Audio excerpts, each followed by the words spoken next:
ಸದ್ಗುರುನಾಥ ಶರಣಂ ಜಯ ಜಯ. ಓಂ ಸಚ್ಚಿದಾನಂದ ಶರಣಂ ಜಯ ಜಯ. ಎಲ್ಲರಿಗೂ ನನ್ನ ನಮಸ್ಕಾರಗಳು. ಪರಮ ಪೂಜ್ಯ ಗುರುಗಳು ಜೀವಬ್ರಹ್ಮೈಕ್ಯ ರಾಜಯೋಗ ಸಾರಾಮೃತವು ಎಂಬ ಗ್ರಂಥದಲ್ಲಿ ಶ್ರೀರಂಗ ದೇವಾಲಯದ ಸಪ್ತ ಪ್ರಾಕಾರಗಳ ರಹಸ್ಯಾರ್ಥ ಅನ್ನುವ ವಿಚಾರವನ್ನು ತಿಳಿಸ್ತಾ ಇದ್ರು. ಅಲ್ಲಿ ಯಾವುದೇ ದೇವಸ್ಥಾನವನ್ನು ಕೂಡ ತೋರಿಸಿದ್ರು. ಗರ್ಭಗುಡಿಯಲ್ಲಿ ಮೂಲ ದೇವರನ್ನು ತೋರಿಸಿದ್ರು. ಅಲ್ಲಿ ಬಯಲಲ್ಲದೆ ಬೇರೆ ಏನೂ ಅಲ್ಲ ಅನ್ನುವ ವಿಚಾರವನ್ನು ತೋರಿಸ್ಕೊಡ್ತಾ ಇದ್ರು. ನಮ್ಮ ಶರೀರಕ್ಕೂ ಮತ್ತು ದೇವಾಲಯಗಳಿಗೂ ಬೇರೆ ಏನು ವ್ಯತ್ಯಾಸ ಇಲ್ಲ ಅನ್ನೋದನ್ನು ತೋರಿಸ್ತಾ ಇದ್ರು. ಈಗ ಮುಂದುವರೆದು ಹೇಳ್ತಾರೆ, ದೊಡ್ಡ ದೊಡ್ಡ ದೇವಾಲಯಗಳಲ್ಲಿರುವ ಮೂಲ ಸ್ಥಾನಕ್ಕೆ ಅಂದರೆ ಗರ್ಭಗುಡಿಯೊಳಕ್ಕೆ ಹೋಗುವ ಮೂಲ ಸ್ಥಾನವು ಇನ್ನೂ ಸ್ವಲ್ಪ ದೂರದಲ್ಲಿರುವಂತೆಯೇ ಸ್ವಲ್ಪ ಕತ್ತಲಾಗಿರುತ್ತದೆ.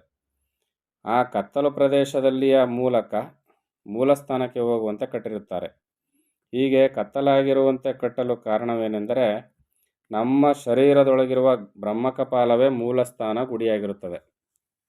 ಮೆದುಳನ್ನು ಆವರಿಸ್ಕೊಂಡಿರ್ತಕ್ಕಂಥ ಮಾಂಸದ ಚರ್ಮ ಇರ್ತದಲ್ಲ, ತೆಳುವಾದ ಚರ್ಮ, ಅದು ಮತ್ತು ತಲೆಯ ಚಿಪ್ ಇರ್ತದಲ್ಲ, ಈ ಎರಡರ ಮಧ್ಯೆ ಇರ್ತಕ್ಕಂಥ ಖಾಲಿ ಜಾಗ ಇದೆಯಲ್ಲ, ಅದು ಕತ್ತಲು ಪ್ರದೇಶ. ಅದಕ್ಕೂ ಮತ್ತು ಈ ದೇವಸ್ಥಾನದ ಗರ್ಭಗುಡಿಗೆ ಹೋಗೋಕ್ಕಿಂತ ಮುಂಚೆ ಗರ್ಭಗುಡಿ ಒಳಗೆ ಸಾಮಾನ್ಯವಾಗಿ ಹೆಚ್ಚು ಕತ್ತಲಿರ್ತದೆ, ತೆಳುವಾದ ಬೆಳಕಿರ್ತದೆ. ಕೆಲವೊಮ್ಮೆ ಅದೇನು ತೋರಿಸ್ತದೆ ಅಂದರೆ ನಮ್ಮ ಬ್ರಹ್ಮಕಪಾಲದಲ್ಲಿರ್ತಕ್ಕಂಥ ಅದನ್ನು ಮತ್ತು ಗರ್ಭಗುಡಿಯನ್ನು ಒಂದು ಮಾಡಿ ತೋರಿಸ್ತಾ ಇದ್ದಾರೆ ಇಲ್ಲಿ. ಕಾರಣವೇನೆಂದರೆ ನಮ್ಮ ಶರೀರದೊಳಗಿರುವ ಬ್ರಹ್ಮಕಪಾಲವೇ ಮೂಲಸ್ಥಾನ ಗುಡಿಯಾಗಿರುತ್ತದೆ. ಆ ಬ್ರಹ್ಮಕಪಾಲದೊಳಗೆ ಮೆದುಳಿನ ಸುತ್ತಲೂ ಕತ್ತಲೆಯಿಂದ ಕೂಡಿದ ಒಂದು ಬಯಲಿದೆ. ಆದುದರಿಂದಲೇ ದೇವಾಲಯದಲ್ಲಿರುವ ಮೂಲಸ್ಥಾನವೆಂಬ ಗರ್ಭಗುಡಿಯನ್ನು ಸಹ ಪೂರ್ವಿಕರಾದ ನಮ್ಮ ಹಿರಿಯರು ಕತ್ತಲಿರುವಂತೆ ಮಾಡಿ ಕಟ್ಟಿದರು. ಈಗಿನವರು ಈ ಮೂಲಸ್ಥಾನದ ರಹಸ್ಯಾರ್ಥವನ್ನು ತಿಳಿಯದೆ ಮೂಲಸ್ಥಾನದಲ್ಲಿ ಬೆಳಕು ಗಾಳಿ ಸರಾಗವಾಗಿ ಬರಬೇಕೆಂಬ ಉದ್ದೇಶದಿಂದ ಎಲ್ಲೆಲ್ಲಿ ದೇವಸ್ಥಾನಗಳಿವೆಯೋ ಅಲ್ಲೆಲ್ಲವೂ ಆಯಾ ದೇವರ ಮೂಲಸ್ಥಾನಗಳಲ್ಲಿ ಸ್ವಲ್ಪವೂ ಕತ್ತಲಿರದೆ ಬೆಳಕಾಗಿರುವಂತೆ ಮಾಡಿರುತ್ತಾರೆ. ಈಗ ದೇವಸ್ಥಾನಗಳನ್ನ ಕಟ್ಟೋರು ಗಾಳಿ ಬೆಳಕು ಚೆನ್ನಾಗಿರಬೇಕು ದೇವಸ್ಥಾನಕ್ಕೆ ಅಂದ್ಬಿಟ್ಟು ಗರ್ಭಗುಡಿಗೆಲ್ಲ ಸಿಕ್ಕಾಪಟ್ಟೆ ಬೆಳಕು ಮತ್ತು ಗಾಳಿ ಬರುವಂಥ ಕಿಟಕಿಗಳನ್ನೆಲ್ಲ ಮತ್ತು ಲೈಟ್ಗಳನ್ನೆಲ್ಲ ಅಳವಡಿಸಿರ್ತಾರೆ. ಶ್ರೀ ಕಾಂಚಿ ಕ್ಷೇತ್ರದಲ್ಲಿರುವ ವರದರಾಜ ಪೆರುಮಾಳ ಗುಡಿಯ ಮೂಲಸ್ಥಾನಕ್ಕೆ ಹೋಗುವ ದಾರಿಯು ಹೆಚ್ಚು ಕತ್ತಲಿನಿಂದಲೇ ತುಂಬಿತ್ತು. ಹಿಂದೆ ಎಲ್ಲ ಜ್ಞಾನಿಗಳು ಹಿರಿಯರೆಲ್ಲ ಚೆನ್ನಾಗಿ ತಿಳ್ಕೊಂಡಿದ್ರು ವಿಚಾರಗಳನ್ನ. ಅವರೆಲ್ಲ ಹಿಂದೆ ಯಾವ ಪಾರಮಾರ್ಥ ತತ್ವದ ರಹಸ್ಯ ಇತ್ತೋ ಅದನ್ನು ತಿಳಿದು ದೇವಸ್ಥಾನಗಳನ್ನೆಲ್ಲ ಕಟ್ಟಿಸಿದ್ರು. ಅದನ್ನು ಆ ಪೆರುಮಾಳ ದೇವಸ್ಥಾನವನ್ನು ಒಡೆದು ಬೆಳಕು ಮಾಡುವುದಕ್ಕಾಗಿ ಕೆಲವರು ಪ್ರಯತ್ನಿಸಿದರು. ಆದರೆ ಆ ಗುಡಿಯ ಅರ್ಚಕರು ಅವರನ್ನು ಕುರಿತು, ನಮ್ಮ ಪೂರ್ವಿಕರಾದ ಹಿರಿಯರು ಯಾವ ಭಾವನೆಯಿಂದ ಈ ರೀತಿಯಾದ ಕತ್ತಲಿರುವಂತೆ ಈ ಭಾಗವನ್ನು ಕಟ್ಟಿದರೋ ತಿಳಿಯದು. ಬೆಳಕಾಗಿರಬೇಕೆಂದು ಅವರು ಇಚ್ಛಿಸಿದ್ದರೆ ಅವರೇ ಇಲ್ಲಿ ಬೆಳಕು ಗಾಳಿ ಬರುವಂತೆ ಮಾಡುತ್ತಿದ್ದರು. ಆ ಪೂಜ್ಯರು ಯಾವುದೋ ಒಂದು ಉತ್ತಮವಾದ ಭಾವನೆಯಿಂದ ಹೀಗೆ ಕಟ್ಟಿರುತ್ತಾರಾಗಿ ಆ ಭಾಗವನ್ನು ಒಡೆದು ಹಾಕಬೇಡಿ ಎಂದು ಹೇಳಿ ಅವರ ಪ್ರಯತ್ನವನ್ನು ವಿಫಲ ಮಾಡಿದರು. ಆ ಪೆರುಮಾಳ್ ದೇವಸ್ಥಾನವನ್ನು ಒಡೆದಾಕಿ ಗಾಳಿ ಬೆಳಕು ಬರುವಂಗೆ ಮಾಡಬೇಕು ಅಂತ ಪ್ರಯತ್ನ ಪಟ್ಟರಂತೆ. ಆಗ ಅರ್ಚಕರು, ಹಿರಿಯರು ತಿಳಿದೇ ಏನೂ ಮಾಡಿಲ್ಲ, ಅದರಿಂದ ಒಡೆದಾಕಬೇಡಿ ಅಂತ ಹೇಳಿದ್ರಂತೆ. ಈ ಗ್ರಂಥವನ್ನು ಓದುವವರು ಯಾರಾದರೂ ಸರಿಯೇ ಶ್ರೀ ಕಾಂಚಿ ಕ್ಷೇತ್ರಕ್ಕೆ ಹೋದಾಗ ಶ್ರೀ ವರದರಾಜ ಪೆರುಮಾಳು ಗುಡಿಗೆ ಹೋಗಿ ನೋಡಿರಿ. ಆ ಮೂಲಸ್ಥಾನಕ್ಕೆ ಹೋಗುವ ದಾರಿಯಲ್ಲಿ ಸ್ವಲ್ಪ ದೂರದಿಂದ ಮೂಲಸ್ಥಾನವನ್ನು ಸೇರುವವರೆಗೂ ಕತ್ತಲಾಗಿಯೇ ಇದ್ದು ದೇವರ ಹತ್ತಿರದಲ್ಲಿ ಒಂದು ದೀಪವು ಬೆಳಗುತ್ತಿರುತ್ತದೆ.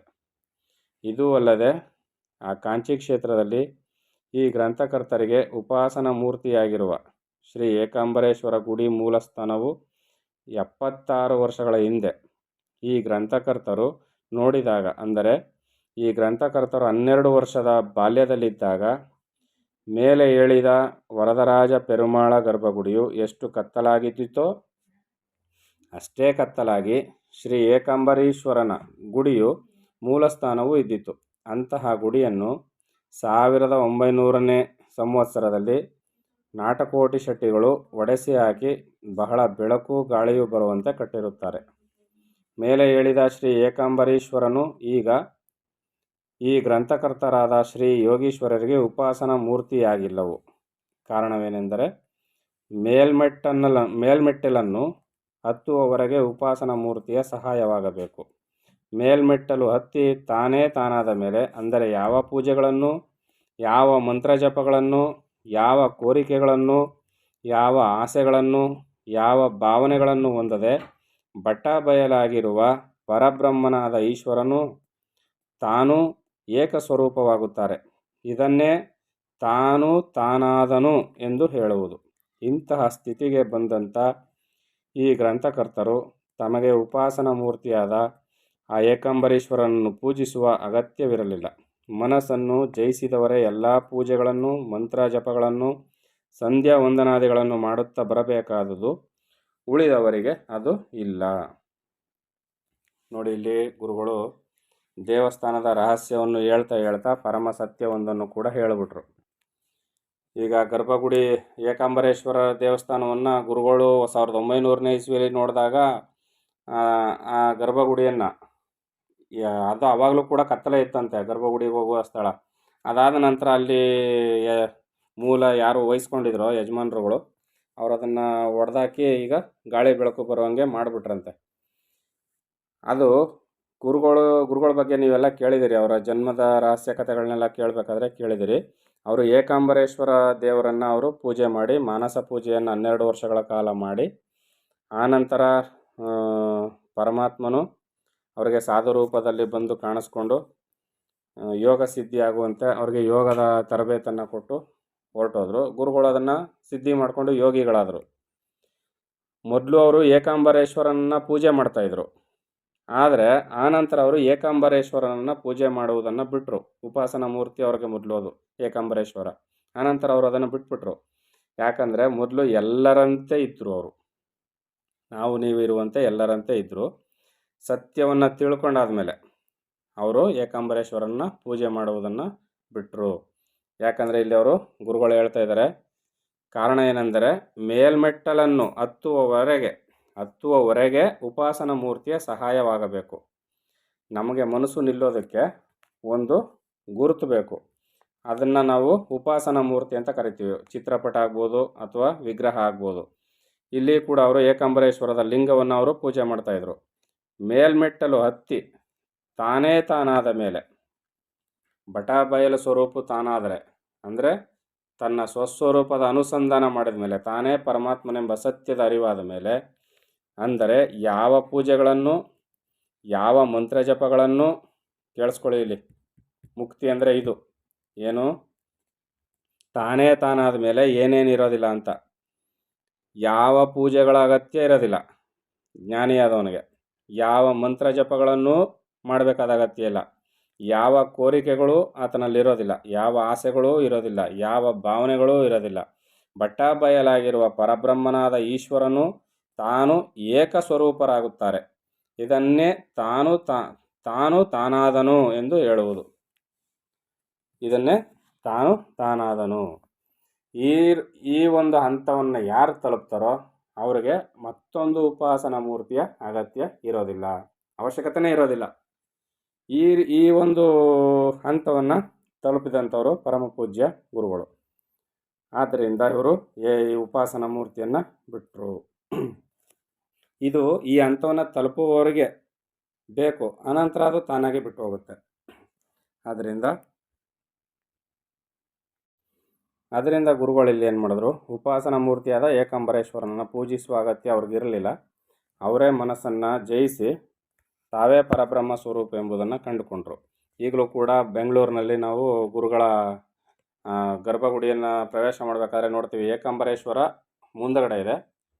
ಗುರುಗಳು ಆ ಏಕಾಂಬರೇಶ್ವರನಿಂದ ಮೇಲ್ಪಟ್ಟು ಮೇಲ ಹಂತದಲ್ಲಿ ಕೂತ್ಕೊಂಡಿದ್ದಾರೆ. ಇದೇನನ್ನು ತಿಳಿಸ್ತದೆ ಅಂದರೆ, ಉಪಾಸನಾ ಮೂರ್ತಿ ಒಂದು ಕಡೆ ಆದರೆ ತಾನೇ ಪರಬ್ರಹ್ಮನಾದ ಜ್ಞಾನಿ ಸತ್ಯವನ್ನು ತೋರಿಸ್ಲಿಕ್ಕೆ ಅದರ ಮೇಲ್ಮಟ್ಟದಲ್ಲಿ ಕುಳಿತು ತೋರಿಸ್ತಾ ಇದ್ದಾನೆ. ಇದು ರಹಸ್ಯವನ್ನು ತಿಳಿಸ್ಕೊಡ್ತದೆ.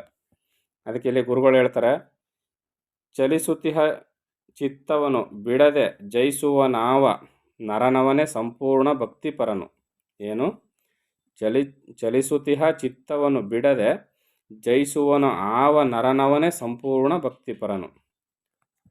ಚಿತ್ತವನ್ನು, ಮನಸ್ಸನ್ನು, ಹರಿದಾಡ್ತಿರ್ತಕ್ಕಂಥ ಮನಸ್ಸನ್ನು ಯಾರು ಬಿಡದೆ ಜಯಿಸ್ತಾನೋ ಅವನೇ ಸಂಪೂರ್ಣ ಭಕ್ತಿಪರನು. ಚಲಿಸುತ್ತಿಹ ಚಿತ್ತವನ್ನು ಬಿಡದೆ ಜಯಿಸುವ ನಾವ ನರನವನೇ ಸಂಪೂರ್ಣ ಧ್ಯಾನಪರನು. ಚಲಿಸುತ್ತಿಹ ಚಿತ್ತವನ್ನು ಬಿಡದೆ ಜಯಿಸುವ ನಾವ ನರನವನೇ ಸಂಪೂರ್ಣ ಯೋಗಪರನು. ಚಲಿಸುತ್ತಿಹ ಚಿತ್ತವನ್ನು ಬಿಡದೆ ಜಯಿಸುವ ನಾವ ನರನವನೇ ಸಂಪೂರ್ಣ ಜ್ಞಾನಪರನು.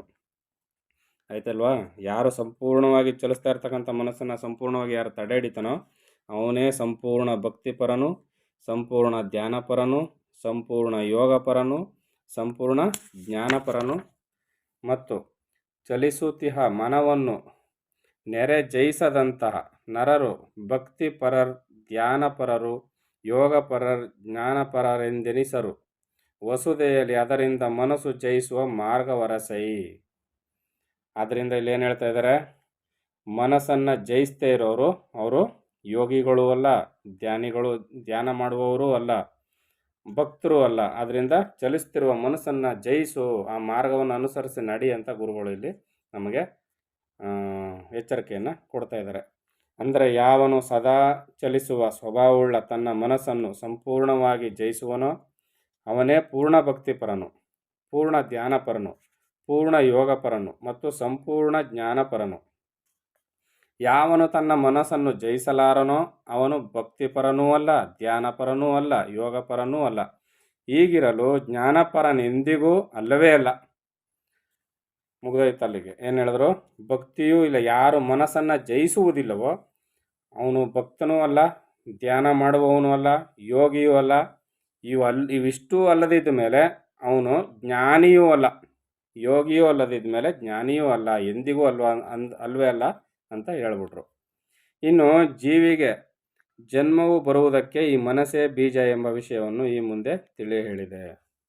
ಈಗ ಗುರುಗಳು ನಮಗೆ ಜನ್ಮಗಳು ಬರುವುದಕ್ಕೆ ಮನಸ್ಸೇ ಕಾರಣ ಅನ್ನುವ ವಿಚಾರವನ್ನು ತಿಳಿಸ್ಕೊಡ್ತಾರೆ. ಆ ವಿಚಾರವನ್ನು ಮುಂದಿನ ಆಡಿಯೋದಲ್ಲಿ ನೋಡೋಣ. ಎಲ್ಲರಿಗೂ ಒಳ್ಳೆಯದಾಗಲಿ.